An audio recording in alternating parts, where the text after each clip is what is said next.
Well, we're going to cross now to our correspondent, Dave Keating, in Brussels for reactions there. Dave, first, can you tell us how Brussels then has reacted to the late Queen? Well, Belgium, of course, is one of Europe's 11 other monarchies. So people here in Belgium can certainly relate to the feeling of losing a monarch. Belgium and the other monarchies of Europe, Netherlands, Sweden, Denmark, they've lost several monarchs in the course of Elizabeth II's reign. We did have a statement from King Philippe and Queen Mathilde saying that they passed on their condolences, and they said that each of their meetings with Queen Elizabeth left an indelible impression on them. Interestingly, we also had Ursula von der Leyen, the president of the European Commission, be one of the first people to personally offer her condolences to specifically King Charles III, just shortly after that name was confirmed by the British Prime Minister. Ursula von der Leyen wrote a personal letter to King Charles, expressing her condolences and really looking forward toward the future. That was quite an interesting letter because, of course, I think here in Brussels they are looking to see what's next for the United Kingdom as it navigates this difficult transition from the only monarch most people in the UK have ever known into a new era. And interestingly, President von der Leyen's letter was very focused on that.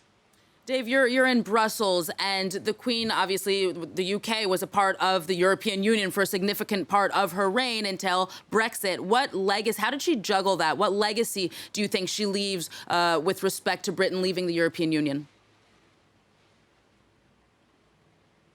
Well, she stayed steadfastly neutral on the subject, and people were always trying to read different opinions. They would point out she was wearing a hat with blue and yellow on it, and that meant she was secretly pro-Remain. We'll never know, probably, her full feelings on Brexit, although there were several points during all the Brexit drama where some people were wishing that she stepped in more firmly, for instance, when Boris Johnson prorogued Parliament, when there were difficulties.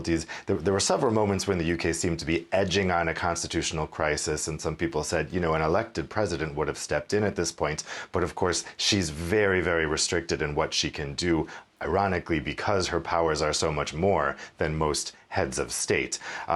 So I think now her passing at this time, as there are so many difficulties with the Brexit divorce deal and the relationship between the UK and the European Union, will only complicate matters.